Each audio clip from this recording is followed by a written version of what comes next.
My mom did a lot of drugs when I was young. She was pretty open about it. So drug use was a pretty normalized thing to my brain at a very young age. Part of the normalization occurred because my mom often took me with her on her drug runs. The dealers were always nice to me. One guy was named DJ or PJ or something, and he had cool black light paintings and candle wax sculptures. Another guy was Don, and he had the biggest, bushiest beard I'd ever seen, reminding me a lot of a brunette Santa Claus trucker. And then there was Barbara and Sparky. Like the others, Barbara and Sparky were nice to me for the most part. Barbara was, at least. Sparky usually just sat in his dark living room watching movies on Cinemax and HBO. They were at least 20 years older than my mom, probably 30 years older. Whenever we went over, the routine was the same. My mom and Barbara would leave me in a room and they would go get high.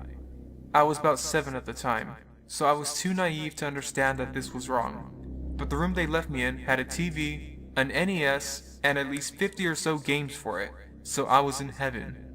I played well-known games like Super Mario Bros. 3 and Bubble Bobble, as well as forgotten games in history like Monster Party and Kickle Cubicle.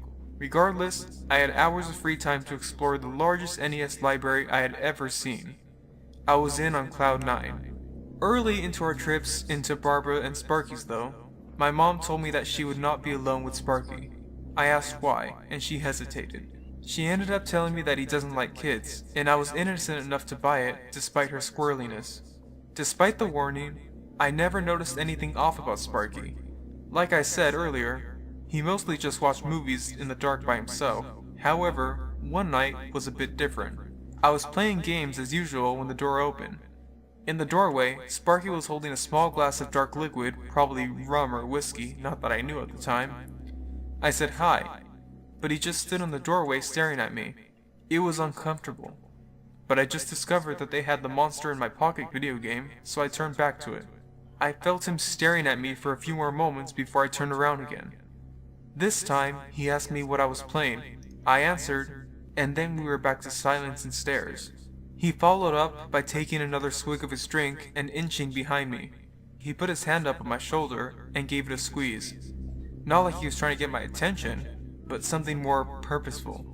I didn't know what to make of it, but thankfully, I didn't have much of a chance.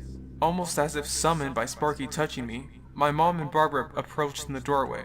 Surprised and concerned that Sparky was in the room with me, they ushered him off. And the rest of the time at my mom's drug dealer's place was as normal as it could be. I didn't know about pedos back then, but now I do. I wonder how close I came to being abused. On another visit to Barbara's and Sparky's, I had been playing video games for longer than I usually do and got hungry. I went to the kitchen and found nobody.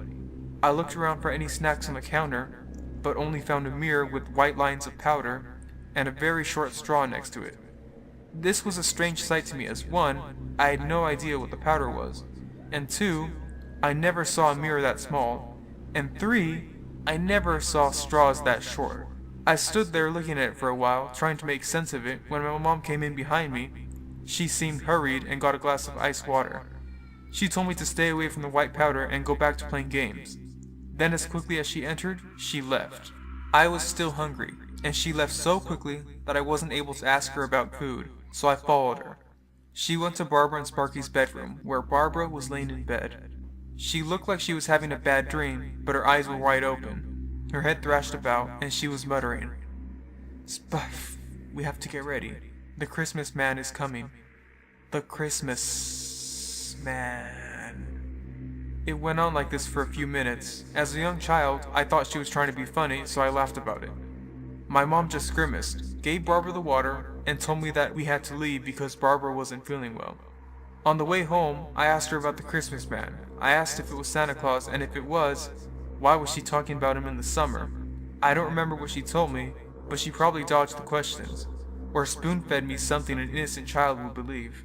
My mom ended up breaking ties with Barbara and Sparky not too long after that. I never knew why, but I wasn't sad to never see them again. I was sad about never seeing the video games though. This happened maybe 7 or 8 years ago, back when I was 22. I was working the third shift at a hotel as the night manager, and had been for a few years by then.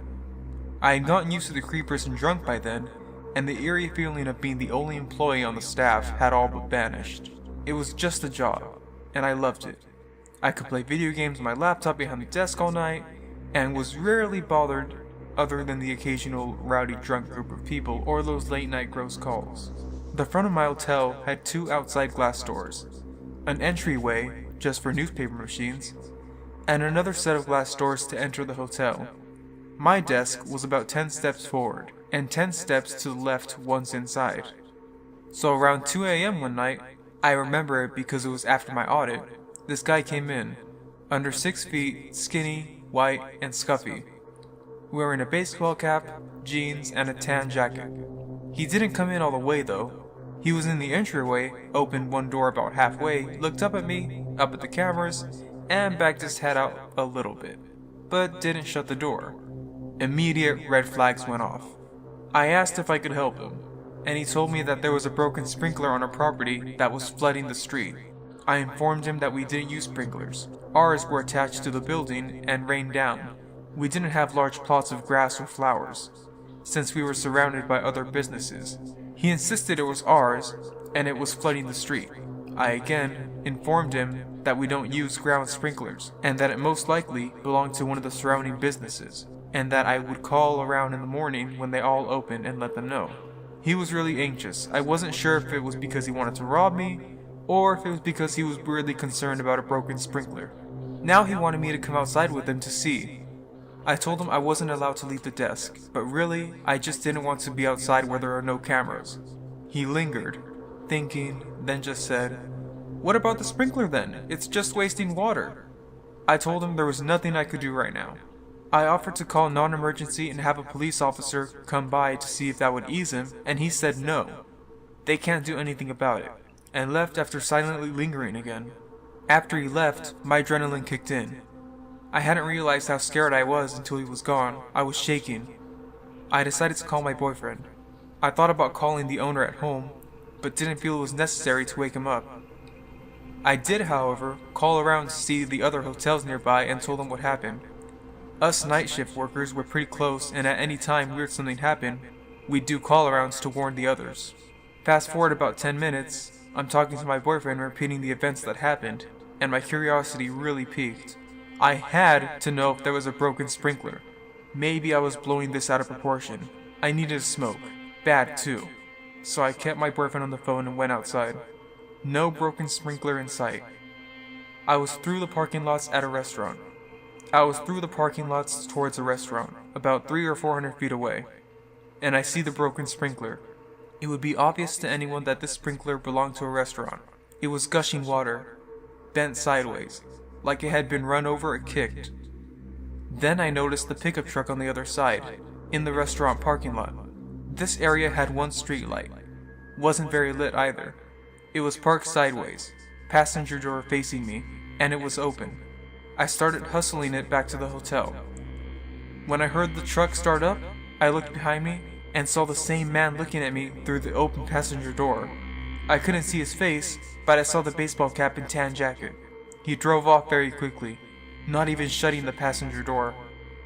I called the cops immediately and filed a report. The police made our hotel part of their nightly patrol for a few days after that, but I never saw him again. I currently reside in Toronto, where I completed my undergrad in commerce, specifically in accounting. However, I was not able to secure a job in the city. The prospect of stable employment ultimately led me to a mediocre establishment in Ontario. For the sake of anonymity, I will refer to this establishment as Company 123. As of now, I spent about 6 months working at Company 123. I spent about roughly 2 hours a day making the round trip to work, not optimal. On this particular evening, I ended up staying late. Depending on how the day goes, I usually head out at about 6 p.m. But it was now 10 p.m. and my work wasn't nearly done. After contemplating the meaning of life and losing a good amount of hair, the spreadsheets added up. I took off at midnight and hoping to arrive at home by 1 a.m. so I could get at least 5 hours of sleep before continuing the daily grind. The drive consists of a few roads which lead you into the city and finally the highway ramp. I always take the same route, but it was dark now and everything seemed a little bit unfamiliar. I decided Google Maps would save the day. After entering the address, I selected the most efficient route provided. I had never taken this way home before, but Google said it's the best. Who am I to argue with a brilliantly coded application? I made the first turn and ended up on a dark side of the road. Instinctively, I switched on my high beams. The moment I did so, I spotted a white sedan pulled over about 2 kilometers down the road. As I steadily closed in, I noticed the driver door was wide open, protruding into my lane, with the person who appeared to be unconscious laying limp on the pavement next to the vehicle. I felt compelled to pull over, but I also value my life and had read about roadside ambushes before, so instead, I just slowed down and decided to roll by in order to evaluate the situation prior to acting. I could now see a middle-aged man face down, eyes closed. It seemed as if the man genuinely needed help and no obvious red flags were in sight. My plan was to check if he was conscious and call for assistance. As I'm reaching for the door handle, I simultaneously glanced in my rearview mirror to check for approaching cars since my car would be blocking a lane. That's when I spotted something. To give you an image of my location, I was on a 2-lane road surrounded by an open farmland with those large rolls of hay scattered around. When I looked into my rearview mirror, I saw a head peeking over one of those rolls. No sir, I'm out. After flooring my car, I looked back to see the unconscious man stand up and a figure appear from behind the roll of hay. Essentially, I guess I have the subreddit to thank for not being mugged. Thank you, and stay safe.